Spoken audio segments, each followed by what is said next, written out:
Star Tamil செய்திகள். முதலில் தலைப்புச் செய்திகள்.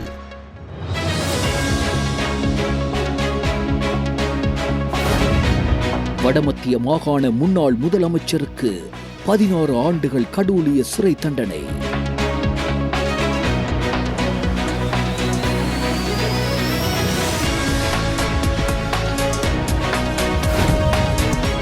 கொழும்பு மாநகர சபை உள்ளிட்ட உள்ளூராட்சி நிறுவனங்கள் தொடர்பாக நாளை வரை தேர்தல் நடவடிக்கைகளை தொடர வேண்டாம், மேன்முறையீட்டு நீதிமன்றம் தெரிவிப்பு.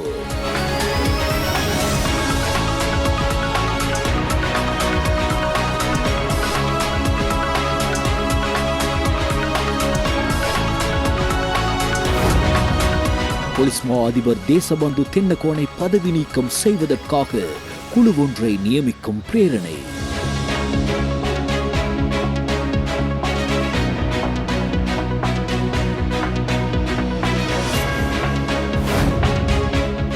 முன்னாள் அரசாங்கமும் தற்போதைய அரசாங்கமும் நுண், சிறிய மற்றும் நடுத்தர தொழில் முயற்சியாளர்களை ஏமாற்றிவிட்டன. எதிர்க்கட்சி தலைவர் சஜித் பிரேமதாச தெரிவிப்பு. මධ්‍ය පරිමාණයේ කර්මාන්ත 2,63,200ක් වැහිලා ගිහිලා තිබුණා. ඒවයින් తాවකාලිකව துப்பாக்கி மற்றும் தோட்டாக்களுடன் பெண் உட்பட 2 வத்தலையில் கைது.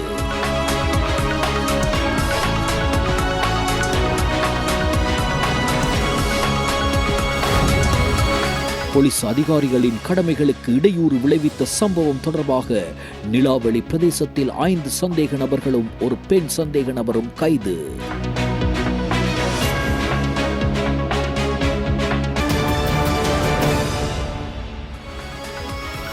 உள்நாட்டுச் செய்திகள். வடமத்திய மாகாணத்தின் முன்னாள் முதலமைச்சரான SM ரஞ்சித் மற்றும் அவரது மைத்துனியான சாந்தி சந்திரசேன ஆகியோருக்கு கொழும்பு மேல் நீதிமன்றம் 16 வருட கடூழிய சிறை தண்டனையை விதித்து தீர்ப்பளித்தது. லஞ்ச ஊழல் விசாரணை ஆணைக்குழுவினால் அவர்களுக்கு எதிராக 6 குற்றச்சாட்டுகளின் கீழ் கொழும்பு மேல் நீதிமன்றத்தில் வழக்கு தாக்கல் செய்யப்பட்டிருந்தது. 2012 தொடக்கம் 2014 ஆண்டு காலப்பகுதியில் SM ரஞ்சித் சமரகான் வடமத்திய மாகாணத்தின் முதலமைச்சராக செயற்பட்ட போது அவரது தனிப்பட்ட செயலாளராக கடமையாற்றிய சாந்தி சந்திரசேன முறையற்ற விதத்தில் லாபமீட்ட இடமளித்தமை, எரிபொருள் கொடுப்பனவு சம்பளத்துடன் வழங்கப்பட்ட நிலையிலும் எரிபொருள் கொள்வனவு வவுச்சரின் ஊடாக 26 லட்சம் ரூபாவிற்கும் அதிகமான தொகையை வழங்கியமை, அவ்வாறு வழங்குவதற்கு அரசு அதிகாரிகளை தூண்டியமை உள்ளிட்ட குற்றச்சாட்டுகள் அவர்களுக்கு எதிராக சுமத்தப்பட்டுள்ளன. நீண்ட வழக்கு விசாரணைகளின் பின்னர் தமது தீர்ப்பை அறிவித்த நீதிபதி சந்தேக நபர்களுக்கு எதிரான முறைப்பாட்டின் ஊடாக முன்வைக்கப்பட்டுள்ள குற்றச்சாட்டுகள் நியாயமான சந்தேகங்களுக்கு அப்பாற்பட்டு நிரூபிக்கப்பட்டுள்ளதாக குறிப்பிட்டார். அதற்கமைய லஞ்ச ஊழல் சட்டத்தின் கீழ் குறிப்பிடப்படக்கூடிய ஊழல் குற்றத்தை இழைத்தமைக்காக சந்தேக நபர்கள் 2வரையும் குற்றவாளிகளாக தீர்மானித்து கொழும்பு மேல் நீதிமன்ற நீதிபதி தண்டனையை அறிவித்துள்ளார். உள்ளூராட்சி மன்ற தேர்தல்கள் தொடர்பாக சமர்ப்பிக்கப்பட்ட வேட்புமனுக்கள் நிராகரிக்கப்பட்டதை சவாலுக்கு உட்படுத்தி மேன்முறையீட்டு நீதிமன்றத்தில் மனு தாக்கல் செய்யப்பட்டுள்ள கொழும்பு மாநகர சபை உள்ளிட்ட உள்ளூராட்சி நிறுவனங்கள் தொடர்பாக நாளை வரை தேர்தல் நடவடிக்கைகளை தொடர வேண்டாம் என்று மேன்முறையீட்டு நீதிமன்றம் இன்று மீண்டும் குறித்த தெரிவத்தாட்சி அதிகாரிகளுக்கு உத்தரவிட்டது. இந்த மனுக்கள் இன்று மேன்முறையீட்டு நீதிமன்றத்தில் மீண்டும் பரிசீலனைக்கு எடுத்துக் கொள்ளப்பட்ட போதே இந்த உத்தரவு பிறப்பிக்கப்பட்டுள்ளது. இதன்போது நிராகரிக்கப்பட்ட வேட்புமனுக்களில் பிறப்புச் சான்றிதழ்களின் அசல் நகல்களை சமர்ப்பித்த வேட்புமனுக்களை மீண்டும் ஏற்றுக்கொள்வதற்கு நீதிமன்றத்தில் இணக்கம் எட்டப்பட்டது. அதன்படி ஏற்கனவே ஏற்றுக்கொள்வதற்கு இணக்கம் வெளியிடப்பட்ட வேட்புமனுக்கள் தவிர ஏனைய வேட்புமனுக்களுக்கு அமைய உள்ளூராட்சி மன்ற தேர்தல்கள் தொடர்பாக நாளை வரை நடவடிக்கைகள் எடுப்பதை தடை செய்து நீதிமன்றம் மேலும் ஒரு உத்தரவை பிறப்பித்துள்ளது. பின்னர் இந்த வழக்கின் மேலதிக பரிசீலனை இன்று பிற்பகல் வரை ஒத்திவைக்கப்பட்டது. கொழும்பு மாநகர சபை உட்பட பல உள்ளூராட்சி நிறுவனங்களுக்கு சமர்ப்பிக்கப்பட்ட வேட்புமனுக்கள் நிராகரிக்கப்பட்டதற்கு எதிராக ஐக்கிய மக்கள் சுதந்திர கூட்டமைப்பு, சர்வஜன அதிகாரம் மற்றும் சுயேட்சை குழுக்கள் உள்ளிட்ட கட்சிகள் இதுவரை மேன்முறையீட்டு நீதிமன்றத்தில் சுமார் 30 மனுக்களை தாக்கல் செய்துள்ளன. போலீஸ் மா அதிபர் தேசபந்து தென்னகோனை பதவி நீக்கம் செய்வதற்காக குழு ஒன்றை நியமிக்கும் பிரேரணை பாராளுமன்றத்தில் சமர்ப்பிக்கப்படவுள்ளது. இதற்கான இணக்கப்பாடு இன்றைய தினம் நடைபெற்ற கட்சி தலைவர்களின் கூட்டத்தில் எட்டப்பட்டுள்ளது. இதன்படி குறித்த பிரேரணை எதிர்வரும் 8ஆம் திகதி பாராளுமன்றத்தில் விவாதமின்றி சமர்ப்பிக்கப்படும் என தெரிவிக்கப்பட்டுள்ளது. முன்னாள் போலீஸ் மா அதிபர் தேசபந்து தென்னகோன் கடந்த 2023ஆம் ஆண்டு வெலிகம பெலின பிரதேசத்தில் அமைந்துள்ள சுற்றுலா விடுதியொன்றில் நடைபெற்ற துப்பாக்கி சூட்டு சம்பவம் சம்பவம் தொடர்பில் போலீசாரால் தேடப்பட்டு வந்தார். இந்நிலையில் மாத்தறை நீதிமன்றம் முன்னாள் போலீஸ் மா அதிபர் தேசபந்து தென்னக்கோனுக்கு எதிராக பிடியாணை உத்தரவை பிறப்பித்திருந்தது. நீதிமன்றின் பிடியாணைக்கு பிறகு தலைமறைவான அவர் நீண்ட நாட்களுக்கு பிறகு மாத்தறை நீதவான் நீதிமன்றில் முன்னிலையாகி இருந்ததை அடுத்து அவருக்கு விளக்கமறியல் உத்தரவு வழங்கப்பட்டிருந்தது.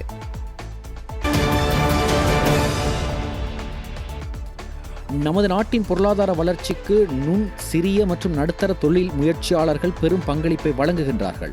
மொத்த உள்நாட்டு உற்பத்தியில் 50% அதிகமான பங்களிப்பை இவர்கள் வழங்குகிறார்கள். அதேபோல் லட்சக்கணக்கான வேலைவாய்ப்புகளையும் வழங்குகிறார்கள். உயிர்த்த ஞாயிறு தாக்குதல், கொரோனா மற்றும் வங்குரோத்து நிலைமை காரணமாக இவர்களது பொருளாதாரம் பாதிக்கப்பட்டது.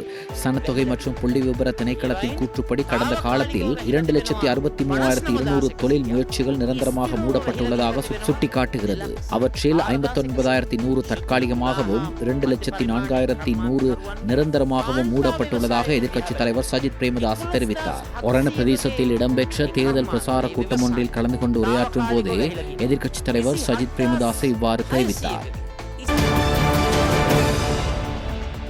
T-56 ரக துப்பாக்கியொன்று, 113 தோட்டாக்கள் மற்றும் ஐஸ் போதைப் பொருளுடன் பெண் ஒருவர் உட்பட 2 கைது செய்யப்பட்டுள்ளனர். வத்தளை போலீஸ் பிரிவிற்குட்பட்ட ஹேகித்த வீதி வத்தளை பகுதியில் உள்ள விடுதியொன்றின் அறையில் பெண் ஒருவர் தூக்கிட்ட நிலையில் இருப்பதாக வத்தளை போலீஸ் நிலையத்திற்கு கிடைத்த முறைப்பாட்டின் அடிப்படையில் வத்தளை போலீசார் விசாரணைகளை ஆரம்பித்தனர். விசாரணைகளை மேற்கொண்ட அதிகாரிகள் விடுதியின் குளியலறையில் பெண் ஒருவர் மயக்கமடைந்த நிலையில் இருப்பதை கண்டறிந்தனர். அந்த பெண்ணை மீண்டும் சுயநினைவிற்கு கொண்டுவர நடவடிக்கை எடுக்கப்பட்டது. பின்னர் அவரை பரிசோதித்த போது அவரிடம் 6 கிராம் 100 மில்லிகிராம் ஐஸ் போதைப் பொருள் இருந்தமையால் போலீஸ் காவலில் எடுக்கப்பட்டார். கைது செய்யப்பட்ட சந்தேக நபரான பெண் 35 வயதுடைய கொழும்பு 15 பகுதியை சேர்ந்தவராவார். சந்தேக நபரிடம் மேற்கொள்ளப்பட்ட மேலதிக விசாரணைகளில் இந்த பெண் வெளிநாட்டில் தங்கியிருந்து போதைப் பொருள் வர்த்தகத்தில் ஈடுபடும் நபரொருவருடன் நெருங்கிய தொடர்புகளை பேணி வந்ததாகவும் போதைப் பொருள் கடத்தல்காரரால் பாதுகாப்பாக வைத்திருப்பதற்காக அவருக்கு வழங்கப்பட்ட T-56 ரக துப்பாக்கி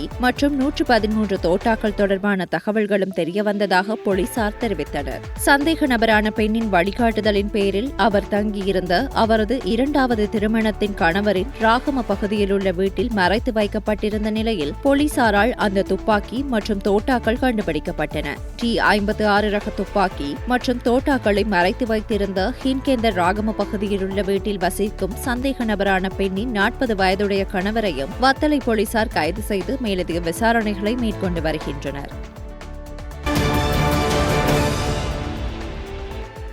இலங்கை பிரதமர் ஹரணி அமரசூரிய யுனெஸ்கோ மாநாட்டில் பங்கேற்கவும் பிரான்ஸ் அரசாங்கத்துடன் பேச்சுவார்த்தை நடத்தவும் அதிகாரப்பூர்வ விஜயம் ஒன்றை மேற்கொண்டுள்ளார். யுனெஸ்கோ தலைமையகத்தில் நடைபெறும் இலங்கையில் உள்ள அனுராதபுர புனித நகரத்தின் உலக பாரம்பரிய சொத்துக்களை பாதுகாப்பதற்கான ஒருங்கிணைந்த மற்றும் நிலையான அணுகுமுறை மற்றும் அதனுடன் தொடர்புடைய வாழ்க்கை பாரம்பரியம் என்ற தலைப்பிலான சர்வதேச நிபுணர் மாநாட்டில் பிரதமர் பங்கேற்கவுள்ளார். இந்த மாநாடு யுனெஸ்கோவின் பணிப்பாளர் ஆட்ரியா யின் பங்கேற்புடன் நடைபெறவுள்ளது. யுனெஸ்கோ இலங்கையுடன் இணைந்து ஏற்பாடு செய்த இந்த மாநாட்டில் மகத்தான கலாச்சாரம் மற்றும் வரலாற்று முக்கியத்துவம் வாய்ந்த யுனெஸ்கோவின் உலக பாரம்பரிய தளமான அனுராதபுரத்தை பாதுகாப்பதற்கான உத்திகள் குறித்து விவாதிக்க முன்னணி சர்வதேச நிபுணர்களும் இணைகின்றனர். மாநாட்டின் ஒரு பகுதியாக இலங்கையின் பிரதமர் பிரான்ஸ் அரசாங்கத்தின் மூத்த அதிகாரிகளை சந்தித்து இருதரப்பு ஒத்துழைப்பு மற்றும் பரஸ்பர ஆர்வமுள்ள பகுதிகள் குறித்து விவாதிக்க உள்ளனர்.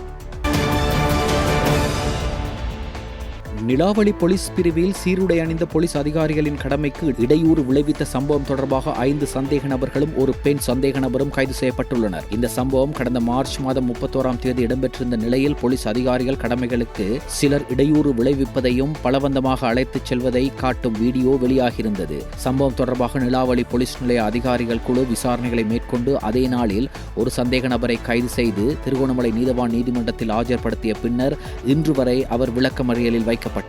இந்த சம்பவத்தில் தொடர்புடைய ஏனைய சந்தேக நபர்கள் பிரதேசத்தை விட்டு தப்பிச் சென்றிருந்த நிலையில் நிலாவளி போலீஸ் அதிகாரிகளால் விசாரணைகள் முன்னெடுக்கப்பட்ட நிலையில் நேற்று ஒரு பெண் சந்தேக நபரும் 5 சந்தேக நபர்களும் கைது செய்யப்பட்டனர்.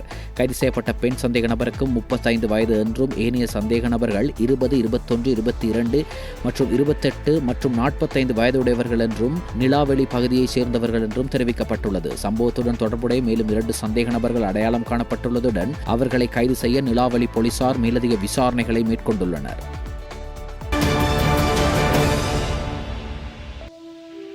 மக்களின் உணவு பாதுகாப்பை உறுதி செய்வதற்கும் போஷாக்குள்ள உணவு வேளையை மலிவு விலையில் பெறுவதற்கான வாய்ப்பை வழங்குவதற்காகவும் அரசாங்கம் அறிமுகப்படுத்திய புதிய திட்டம் நாராயம்பேட்டையில் உள்ள தேசிய உணவு மேம்பாட்டு சபையின் பெலச உணவகத்தில் செயல்படுத்தப்பட்டது. தேசிய உணவு மேம்பாட்டு சபை, சுகாதார அமைச்சு மற்றும் விவசாய அமைச்சு ஆகியவை இணைந்து தற்போது உணவகங்களை நடத்தி வரும் தொழில் முனைவோரின் ஒத்துழைப்புடன் கிளீன் ஸ்ரீலங்கா திட்டத்துடன் ஒருங்கிணைந்து இந்த திட்டத்தை அமல்படுத்தியுள்ளன. இதன்படி 200 ரூபாய் போன்ற குறைந்த விலையில் போஷாக்குள்ள நிறைவான விசேட உணவு வேளையை மக்கள் அனுபவிக்கும் வாய்ப்பு ஏற்படுத்தப்பட்டுள்ளது. இந்த போஷாக்குள்ள சமச்சீரான உணவு வேளையை உள்ளடக்கிய சமையல் குறிப்பு எதிர்காலத்தில் அரசு மற்றும் தனியார் உணவகங்கள் அனைத்திற்கும் அறிமுகப்படுத்தப்படவுள்ளது. பொதியிடப்பட்ட உள்ளூர் உணவு வகைகள் மற்றும் போஷாக்குள்ள குறுகிய உணவு வகைகளையும் மலிவு விலையில் மக்கள் பெறுவதற்கு இதன் மூலம் வாய்ப்பு வழங்கப்பட்டுள்ளது. இந்த நிகழ்வில் சிறப்பு விருந்தினராக விவசாயம், கால்நடை, நிலம் மற்றும் நீர்ப்பாசன அமைச்சர் இதன்போது அவர் கருத்து தெரிவிக்கையில், மக்களுக்கு தரமான, சுகாதாரமான மற்றும் போதுமான உணவு வேளையை பெறுவதற்கான வாய்ப்பை வழங்குவது அவசியமானது. அதற்காக வழிகாட்டுதல் மற்றும் வணிக சமூகத்தின் மனப்பாங்கு மாற்றத்தை ஏற்படுத்துவதை நோக்கமாக கொண்டு கிளீன் ஸ்ரீலங்கா திட்டத்துடன் ஒருங்கிணைந்த இந்த திட்டத்தை தொடங்கியுள்ளோம் என்று அவர் தெரிவித்தார்.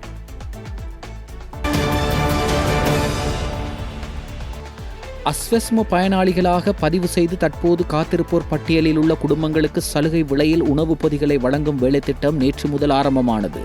சித்திரை வருடப்பிறப்பின் போது மக்களின் வாழ்க்கை செலவை குறைத்தல் மற்றும் உணவு பாதுகாப்பை உறுதி செய்யும் நோக்கில் இந்த திட்டம் நேற்று முதல் எதிர்வரும் 13ஆம் தேதி வரை முன்னெடுக்கப்படும். 5000 ரூபாய் பெறுமதியான அத்தியாவசிய உணவுப் பொருட்கள் அடங்கிய பொதியை 50% விலைக்கழிவுடன் 2500 ரூபாவுக்கு பெற்றுக்கொள்ள முடியும் என ஜனாதிபதி ஊடக பிரிவு தெரிவித்துள்ளது. லங்கா சதோச ஊடாக பெற்றுக்கொள்ள முடியாத பகுதிகளில் உள்ள பயனாளிகளுக்கு தெரிவு செய்யப்பட்ட கூட்டுறவு விற்பனை நிலையங்கள் ஊடாக இந்த சலுகை பொதி வழங்கப்படும் என அறிவிக்கப்பட்டுள்ளது. அஸ்வெஸ்ம பயனாளிகளாக பதிவு செய்யப்பட்டு காத்திருப்போர் பட்டியலில் உள்ள 8,12,753 குடும்பங்கள் அடையாளம் காணப்பட்டுள்ளனர். நிதி அமைச்சு மற்றும் உணவு பாதுகாப்பு குழு மற்றும் கூட்டுறவு விற்பனை நிலையங்கள் இணைந்து இந்த வேலை திட்டத்தை நடைமுறைப்படுத்துகின்றன. இது தொடர்பாக மக்கள் தங்கள் கருத்துக்களை வெளியிட்டுள்ளனர். මේ වගේ අවස්ථාවක් ඇටියට ජනතාවට ලොකු සහනයක් ඉතාම හොඳයි. මේක ජනතාවට ලොකු සහනයක් මේ 2500 මෙතන සහන මල්ල ගැන. සියල් 5000ක බඩු මල්ල 2500 ම හාලුත් තියෙනවා. පරිප්පු තියෙනවා. සමන්නක මේ බොම ස්තුති. වැඩේ හොඳයි නේ. හොඳයි. මොකද හිතන්නේ මේක මේක රජයෙන් කරපු එක. ඉතින් හොඳයිනේ. ඒ අයට දෙන්න ඕනේ. අපි කියන්නේ ඒක සුදුසු ඉදීපුවයි. හොඳයි හොඳයි. ඇත්තම හොඳයි. ඉතින් අපිට 5000ක බඩු මල්ලක් 2500ක දෙනවා කියන්නේ හොඳ දෙයක්. ජනාධිපතිතුමාට ගොඩක් ස්තුතිවන්ත වෙනවා. 5000 මේ බඩු මල්ල 2500 දෙන එක ලොකු දෙයක්. ඒක රජයේ හොඳ වැඩක්. ඉතින් ජනාධිපති කරන දේ හොඳයි. දුප්පත් මිනිස්සයා ගැන ඉතින් හිතලා එහෙම කරන දේ ලොකු සහනයක්.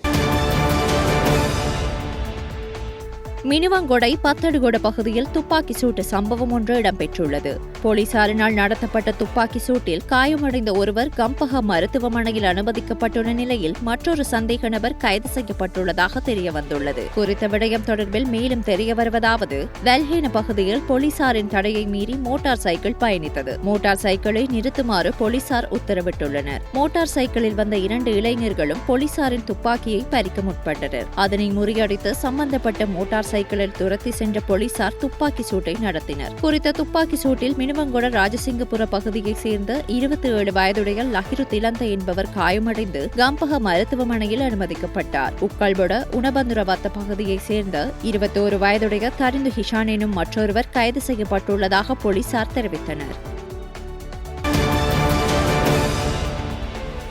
தனமல்வில தலைமையக காவல் நிலைய அதிகாரிகள் குழு ஒன்று தனமல்வில ஊருகெர பகுதியிலுள்ள ஒரு கஞ்சா தோட்டத்தை சுற்றி வளைத்து ஒரு சந்தேக நபரை கைது செய்துள்ளனர். அந்த கஞ்சா தோட்டத்தில் கிட்டத்தட்ட 1.5 அடி உயரத்திற்கு பயிரிடப்பட்ட சுமார் 25,000 கஞ்சா மரங்கள் இருந்ததாக போலீசார் தெரிவித்துள்ளனர். கைது செய்யப்பட்ட சந்தேக நபர் ஹொரணை பகுதியை சேர்ந்தவர். சந்தேக நபர் வெள்ளவாய நீதவான் நீதிமன்றத்தில் ஆஜர்படுத்தப்பட உள்ளார். அனைத்து கஞ்சா செடிகளும் எரிக்கப்பட்டு அழிக்கப்பட்டுள்ளன. மேலும் இந்த சம்பவம் தொடர்பாக தனமல்வில தலைமையக காவல் நிலைய அதிகாரிகளால் மேலதிக விசாரணைகள் நடத்தப்பட்டு வருகின்றன. எதிர்வரும் உள்ளூராட்சி மன்ற தேர்தலுக்கான வாக்காளர் அட்டைகளை வீடுகளுக்கு விநியோகிப்பது தொடர்பில் சிறப்பு அறிவிப்பொன்று வெளியாகியுள்ளது. அதன்படி இந்த வாக்காளர் அட்டைகள் ஏப்ரல் 16 முதல் 29 வரை விநியோகிக்கப்படும் என அஞ்சல் மா அதிபர் ருவன் சத்குமார தெரிவித்துள்ளார். அத்துடன் ஏப்ரல் 20 சிறப்பு விநியோக நாளாக அறிவிக்கப்பட்டுள்ளதாகவும் அவர் மேலும் குறிப்பிட்டுள்ளார். இதேவேளை உள்ளூராட்சி தேர்தலுக்கான 4 மாவட்டங்களுக்கான வாக்கு சீட்டுகளை அச்சிடும் பணி தற்போது நிறைவடைந்துள்ளதாக அரசாங்க அச்சக திணைக்களம் தெரிவித்துள்ளது. ஹம்பாந்தோட்டை மாவட்டத்திற்கான வாக்குச்சீட்டுகள் மாவட்ட தேர்தல் அதிகாரியிடம் ஒப்படைக்கப்படவுள்ளதாக அந்த திணைக்களத்தின் அதிகாரி பிரதீப் புஷ்பகுமார குறிப்பிட்டுள்ளார். அத்துடன் 9 மாவட்டங்களுக்கான தபால் வாக்கு சீட்டுகளை அச்சிடும் பணியும் தற்போது நிறைவடைந்துள்ளதாகவும் அவர் சுட்டிக்காட்டினார். உள்ளூராட்சி மன்ற தேர்தல் எதிர்வரும் மே மாதம் 6 நடைபெறவுள்ளமை குறிப்பிடத்தக்கது. நாங்கள் நேற்று இந்த இடத்திற்கு வந்தபோது இந்த கால்வாயில் குப்பைகள் அதிகமாக இருந்தது. ஆனால் இன்று நகர அபிவிருத்தி அதிகார சபையினரால் இது சுத்தம் செய்யப்படுகின்றது. நாங்கள் வரப்போவதை தெரிந்து அவர்கள் இதை செய்கின்றார்கள். நாங்கள் எங்கள் தேர்தல் நடவடிக்கைகளை நாராயண்பிட்டியவில் அமைந்துள்ள குறைந்த விலையிலே உணவுகளை வழங்கும் நிலையத்திலிருந்து ஆரம்பிக்க நினைத்தோம். ஆனால் இன்று நாங்கள் பொரெல்ல சர்பன்டைன் வீதியில் அமைந்துள்ள இந்த கால்வாய்க்கு அருகில் எங்கள் தேர்தல் நடவடிக்கைகளை ஆரம்பிக்கின்றோம் என்று ஜனசித்த முன்னணியின் கொழும்பு மாநகர சபை வேட்பாளரும் நுகர்வோர் முன்னணியின் தலைவருமாகிய அசேல சம்பத் தெரிவித்தார். මේ අපේ පළවෙනිදා අපි මැතිවරණ ව්‍යාපාරය ආරම්භ කරන්න හිටියේ නාරයන්පිට අද ආරම්භ වෙන අඩු මිලට ලබා දෙන ආහාර පාන මත්තනින්. 2025 ஏப்ரல் 15 முதல் புதிய மோட்டார் வாகன பதிவுகளுக்கு மாத்திரம் வரி செலுத்துவோர் அடையாள எண் கட்டாயமாக்கப்படும் என மோட்டார் வாகன போக்குவரத்து திணைக்களம் தெளிவுபடுத்தியுள்ளது.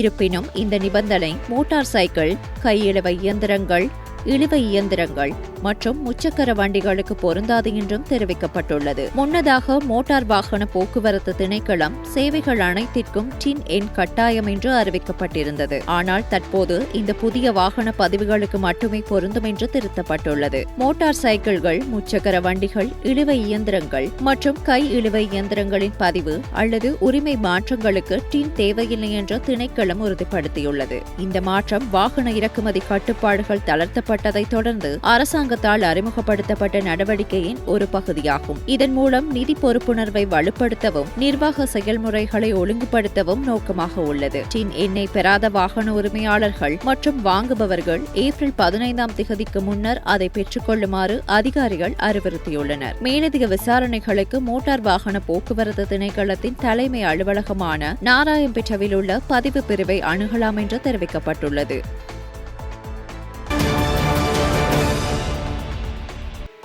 நுகர்வோருக்கு தட்டுப்பாடு இல்லாமல் அரிசியை வழங்கும் நோக்கில் எதிர்காலத்தில் அரிசியை இறக்குமதி செய்ய உணவு கொள்கை மற்றும் பாதுகாப்பு குழு பரிந்துரைத்துள்ளது. அறுவடை நடந்து கொண்டிருந்தாலும் தற்போது சந்தையில் அரிசியின் விலையில் அதிகரிப்பு இருப்பதாகவும் சந்தையில் சில வகையான அரிசிகளுக்கு பற்றாக்குறை இருப்பதாகவும் தெரிவிக்கப்படுகிறது. அதன்படி போதுமான அளவு அரிசி இருப்புகளை பராமரிப்பதற்காக அரிசி இறக்குமதி செய்வதில் அமைச்சரவை கவனம் செலுத்துவது குறித்து இதன்போது கலந்துரையாடப்பட்டது. உணவு பாதுகாப்பை உறுதி செய்வதற்கான கொள்கை தீர்மானம் ஒன்றை எட்டுவதற்காக விவசாயம், கால்நடை, காணி மற்றும் நீர்ப்பாசன அமைச்சர் கேட்டி லால்காந்த, வர்த்தக, வாணிப, உணவு பாதுகாப்பு மற்றும் கூட்டுறவு அபிவிருத்தி அமைச்சர் வசந்த சமரசிங்க தலைமையில் உணவு கொள்கை மற்றும் பாதுகாப்பு குழு நேற்று 5வது முறையாக ஜனாதிபதி செயலகத்தில் கூடியது. இந்த ஆண்டு நிலவிய பலத்த மழை காரணமாக 2 முறை பயிர் சேதம் ஏற்பட்டதால் எதிர்பார்க்கப்பட்ட அறுவடை கணிசமாக குறைந்துள்ளதும் இந்த கலந்துரையாடலின் போது தெரிய வந்தது. இலங்கையில் கித்துள், தென்னை மற்றும் பனை தொழில்களில் ஈடுபட்டுள்ள தொழிலாளர்களுக்கு உயிர் காப்புறுதி திட்டம் ஒன்றை அமல்படுத்த திட்டமிட்டுள்ளதாக கமத்தொழில் மற்றும் கமநல காப்புறுதி சபை தெரிவித்துள்ளது. இதன்படி இத்தொழில்களில் ஈடுபட்டுள்ள தொழிலாளர்களுக்கு ஆண்டுதோறும் புதுப்பிக்கக்கூடிய வகையில் இந்த திடீர் விபத்து உயிர் காப்புறுதி திட்டத்தை அமல்படுத்துவதற்கு தற்போது திட்டமிடப்பட்டுள்ளதாக அந்த சபை கூறியுள்ளது. இந்த முன்மொழியப்பட்ட திட்டத்தின் கீழ் 5 லட்சம் ரூபாய், 10 லட்சம் ரூபாய், 20 லட்சம் ரூபாய் என்ற காப்புறுதி தொகைகள் மரணம் அல்லது முழுமையான ஊனமுற்ற நிலை ஏற்படும் போது வழங்கப்படும் என கமத்தொழில் மற்றும் கமநல காப்புறுதி சபை தெரிவித்துள்ளது. மேலும் தற்காலிக ஊனமுற்ற நிலைகளிலும் திடீர் விபத்துகளால் வைத்தியசாலையில் அனுமதிக்கப்படும் போதும் இந்த காப்புறுதி பலன்கள் வழங்கப்படும் என்று சபை தெரிவித்துள்ளது. இந்த காப்புறுதி பாதுகாப்பை 2000, 4000, 8000 ரூபாய் போன்ற குறைந்த ஆண்டு பிரீமியம் மட்டங்களின் கீழ் பெறுவதற்கு வாய்ப்பு வழங்குவதற்கு கமத்தொழில் மற்றும் கமநல காப்புறுதி சபை திட்டமிட்டுள்ளது. இலங்கையில் வருடாந்தம் 33,000 புதிய புற்றுநோய் நோயாளர்கள் சுகாதாரத்துறையால் அடையாளம் காணப்பட்டுள்ளதுடன் ஒவ்வொரு ஆண்டு சுமார் 19,000 பேர் புற்றுநோயால் உயிரிழப்பதாக சுகாதார மற்றும் வெகுஜன ஊடக அமைச்சர் நலிந்த ஜெயதிச தெரிவித்துள்ளார். நாட்டில் புற்றுநோய் பரவுவதை கட்டுப்படுத்தவும் தடுக்கவும் செயல்படுத்தப்பட்டுள்ள தேசிய கொள்கை மற்றும் மூலோபாய திட்டத்தை மீளாய்வு செய்வதற்காக உலக சுகாதார ஸ்தாபனத்தினால் நியமிக்கப்பட்ட நிபுணர் குழுவினர் மற்றும் சுகாதார அமைச்சர் நலிந்த ஜெயதிச ஆகியோருக்கு இடையில் சமீபத்திய சுகாதார அமைச்சரிடம் பெற்ற கலந்துரையாடலின் போதே இவ்வாறு குறிப்பிட்டுள்ளார். நாட்டின் சுகாதாரத்துறை எதிர்கொள்ளும் முக்கிய சவாலாக புற்றுநோய்க்கான சிகிச்சை சேவைகள் உள்ளன. புற்றுநோய் பரவலை கட்டுப்படுத்தவும் தடுக்கவும் அரசாங்கம் முன்னுரிமை அளித்து வருவதுடன் தேசிய மற்றும் சர்வதேச ஆதரவையும் பெற எதிர்பார்த்துள்ளது என அவர் குறிப்பிட்டுள்ளார். தெரிவு செய்யப்பட்ட குழுவினருக்கான ஆரம்பகட்ட சுகாதார கல்வி திட்டங்களை மேலும் வலுப்படுத்த நடவடிக்கைகள் முன்னெடுக்கப்பட்டு வருகின்றன. இந்நிலையில் இலங்கையில் வருடாந்தம் 33,000 புதிய புற்றுநோயாளர்கள் சுகாதாரத்துறையால் அடையாளம் காணப்படுகின்றனர். அவ்வாறு பதிவாக பெரும்பாலான புற்றுநோயாளர்கள் வாய் மற்றும் கழுத்து புற்றுநோயால் பாதிக்கப்பட்ட ஆண்கள் என தரவுகள் சுட்டிக்காட்டுகின்றன. மேலும் மார்பக புற்றுநோய் பெண்களிடையே மரண வீதம் அதிகரிப்பதற்கு முக்கிய காரணமாக உள்ளது. அந்த வகையில் ஒவ்வொரு ஆண்டும் சுமார் 19,000 பேர் புற்றுநோயால் உயிரிழக்கின்றனர் என்றும் குறிப்பிட்டுள்ளார். உலக ஆட்டிசம் குறைபாடு விழிப்புணர்வு தினம் இன்று கடைபிடிக்கப்படுகிறது. 2008ஆம் ஆண்டு முதல் ஐநா சபை ஏப்ரல் 2ஆம் திகதியை உலக ஆட்டிசம் விழிப்புணர்வு தினமாக அறிவித்தது. ஆஸ்திரியாவை சேர்ந்த லியோ கன்னர் என்பவர்தான் முதலாக ஆட்டிசம் என்பதை தெரியப்படுத்தியவர். இவர் 1943ஆம் ஆண்டு வெளியிட்ட ஆய்வறிக்கையில் ஆட்டிசம் பாதிப்பு கொண்ட குழந்தைகளின் பிரச்சினைகள் பற்றி கூறியிருந்தார். ஆட்டிசம் என்பது மூளை வளர்ச்சி குறைபாட்டால் குழந்தைகளுக்கு உண்டாகும் புற உலக சிந்தனை குறைபாடு ஆகும். மதியிறுக்கம் அல்லது புற உலக சிந்தனை குறைபாடு என்றும் கூறலாம். இது ஒரு மூளை நரம்பியல் தொடர்பான வளர்ச்சி குறைபாடாக இருந்தாலும் மன அளவில் பல சிக்கல்களால் இக்குழந்தைகள் இடர்படுகிறார்கள். உலக அளவில் 68க்கு ஒரு குழந்தை ஆட்டிசத்தின் பிடியில் உள்ளது. ஆல்பர்ட் ஐன்ஸ்டீன் உள்ளிட்ட பல விஞ்ஞானிகள் மற்றும் கலைஞர்கள் உள்ளிட்ட உலக பிரபலங்கள் பலருக்கும் இந்த ஆட்டிசம் குறைபாடு இருந்துள்ளது. குழந்தை பிறந்து 3 வயதை நிறைவடைவதற்கு முன் இக்குறைபாடு ஏற்படும். இக்குறைபாடுடைய குழந்தைகளின் உடலில் எந்தவிதமான குறைபாடும் இருக்காது. அவர்களின் நடத்தையிலேயே குறைபாடுகள் காணப்படும். இதனால் பாதிக்கப்பட்ட குழந்தைகளுக்கு மற்றவர்களுடன் பேசும் மற்றும் பழகும் திறனில் வேறுபாடு இருக்கும். ஒரே மாதிரியான செயலை திரும்ப திரும்ப செய்வார்கள். இது ஒரு நோய் கிடையாது, குறைபாடு மாத்திரமே. சாதாரண குழந்தைகளுக்கு ஒரு முறை சொல்லிக் கொடுப்பதை கூடுதலாக 2-3 முறை சொல்லிக் கொடுக்கும் போது ஆட்டிசம் பாதித்த குழந்தைகளும் அதை கற்றுக்கொள்வார்கள். ஆட்டிசம் வெவ்வேறு குழந்தைகளை வெவ்வேறு விதமாக பாதிக்கிறது. பள்ளியோ பயிற்சி வகுப்புகளோ குழந்தைகளுக்கு தேவையானதை முழுமையாக கற்றுக் கொடுத்துவிட முடியாது. பெற்றோரின் பங்கே முதன்மையானது என்பதை ஆட்டிச குழந்தைகளின் பெற்றோர்கள் உணர வேண்டும். என்னதான் ஆட்டிசத்திற்கு பல மருந்துகள் இருந்தாலுமே அன்பும் அரவணைப்புமே இந்த குழந்தைகளுக்கான சிறந்த மருந்தாக காணப்படுகிறது.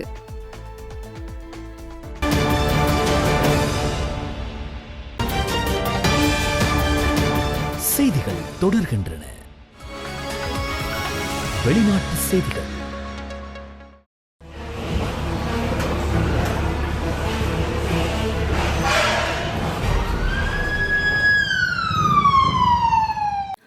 மியன்மாரில் கடந்த வெள்ளிக்கிழமை நிகழ்ந்த சக்தி வாய்ந்த நிலநடுக்கங்களில் உயிரிழந்தவர்களின் எண்ணிக்கை 3,643 கடந்துள்ளது. தொடர்ந்து மீட்புப் பணிகளில் ஈடுபட்டு வரும் மியன்மார் மற்றும் துருக்கியை சேர்ந்த மீட்புக் குழுவினர் தலைநகர் நேபிடாவில் உள்ள ஒரு ஹோட்டலின் இடிபாடுகளில் இருந்து 26 வயதுடைய ஒருவரை உயிருடன் மீட்டுள்ளதாக தீயணைப்பு மற்றும் ராணுவ ஆட்சிக்குழு தெரிவித்துள்ளது. நிலநடுக்க பாதிப்புகள் காரணமாக உயிரிழந்த 3,000 பேரது உடல்கள் இதுவரை மீட்கப்பட்டுள்ளன. இது தவிர 4,500 பேர் காயமடைந்துள்ளதோடு 441 பேரை காணவில்லை எனவும் காணாமல் போனவர்களில் பெரும்பாலானோர் இறந்திருக்கக்கூடும். அவர்கள் உயிருடன் இருப்பதற்கான வாய்ப்பு குறைவு என்றும் கூறப்படுகிறது. நிலநடுக்கம் ஏற்பட்டு நீண்ட நேரத்திற்கு பிறகு இடிபாடுகளில் புதையுண்டவர்களை உயிருடன் மீட்பதற்கான வாய்ப்புகள் மிகவும் குறைவு என்று நிபுணர்கள் தெரிவித்துள்ளனர்.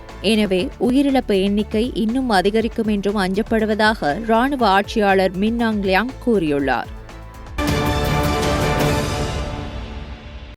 ஐஸ்லாந்தில் எரிமலை வெடிப்பு ஏற்பட்டுள்ளதால் பொதுமக்கள் மற்றும் சுற்றுலா பயணிகள் பாதுகாப்பான இடங்களுக்கு வெளியேற்றப்பட்டுள்ளனர். வடக்கு அட்லாண்டிக் தீவில் உள்ள ஐஸ்லாந்து நாட்டின் தலைநகரின் தெற்கே ரயாக்ஜன் தீபகற்பத்தில் அமைந்துள்ள எரிமலையில் வெடிப்பு ஏற்பட்டுள்ளதால் லாவா எரிமலை குழம்பு வெளியேறி அப்பகுதியில் கரும்புகை சூழ்ந்துள்ளது. எரிமலை வெடிப்பு காரணமாக அப்பகுதியில் வசித்து வந்த பொதுமக்கள் மற்றும் சுற்றுலா பயணிகள் பாதுகாப்பான இடங்களுக்கு வெளியேற்றப்பட்டுள்ளனர். இந்த எரிமலை வெடிப்பால் உயிரிழப்பு சம்பவங்கள் எதுவும் நடைபெறவில்லை என அரசு தரப்பில் தெரிவிக்கப்பட்டுள்ளது.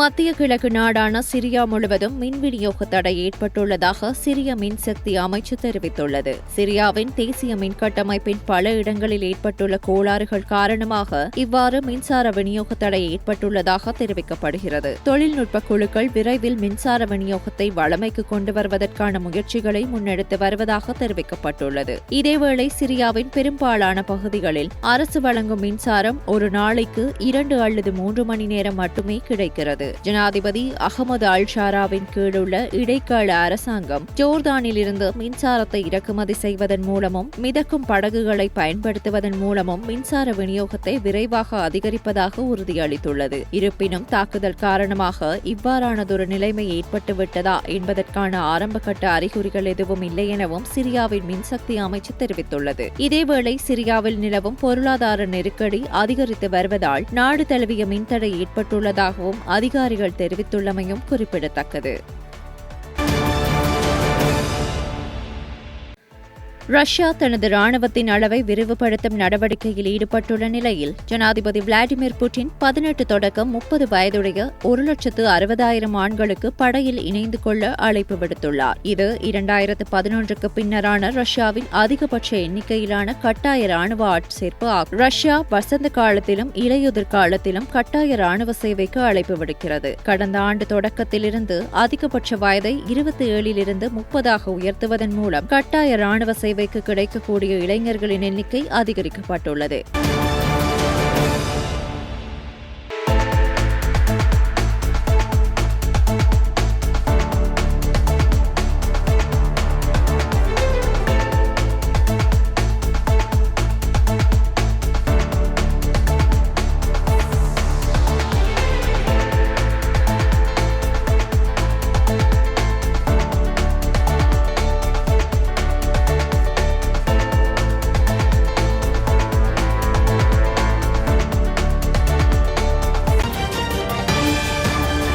இடைவேளைக்கு பின்னர் செய்திகள் தொடரும்.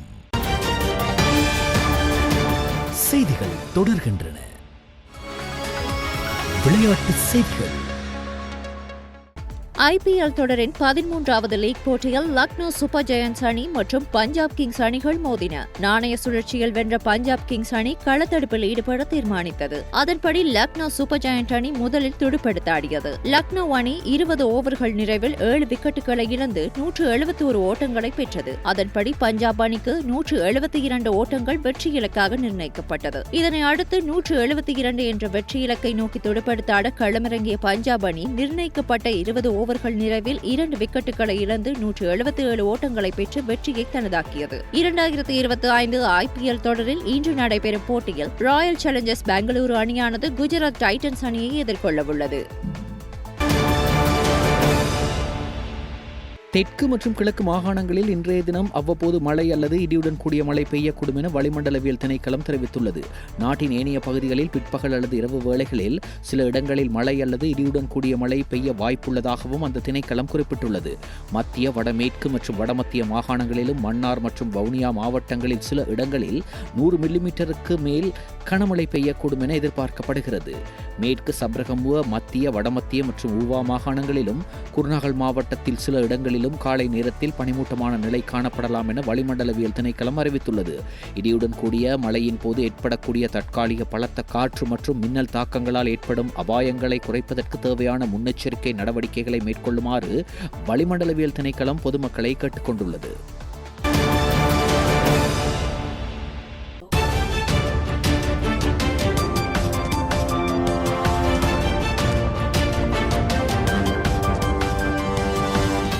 ஸ்டார் தமிழ் செய்திகள் இத்துடன் நிறைவடைகின்றன. மீண்டும் எமது செய்திகள் நாளை இரவு 7 மணிக்கு ஒளிபரப்பாகும்.